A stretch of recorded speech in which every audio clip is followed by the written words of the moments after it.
D'un point de vue personnel, il y a énormément de choses au niveau inconscient qui tournent autour de l'argent. Comme je le disais, on a chacun et chacune des blocages. Il peut y avoir des peurs, comme le fait d'avoir peur de manquer d'argent, la honte de vouloir de l'argent, euh,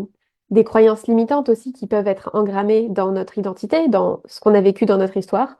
comme le fait que l'argent c'est mauvais, ou bien que je ne mérite pas d'avoir de l'argent. Et tout ça, tous ces blocages inconscients, toutes ces croyances, toutes ces émotions,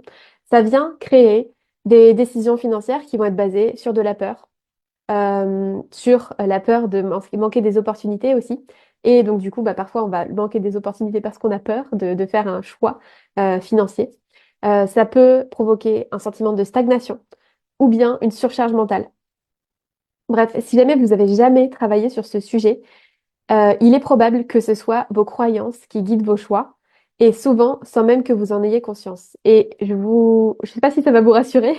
mais même quand on a déjà fait un travail sur l'argent, il y a toujours de manière inconsciente des choses qui reviennent, et ça demande justement d'aller mettre de la conscience dessus pour venir les dépasser et venir transformer ça, pour faire des choix finalement depuis un espace qui est juste, qui est aligné, qui nous correspond vraiment, et pas depuis un espace qui est inconscient, et qui part de la peur finalement.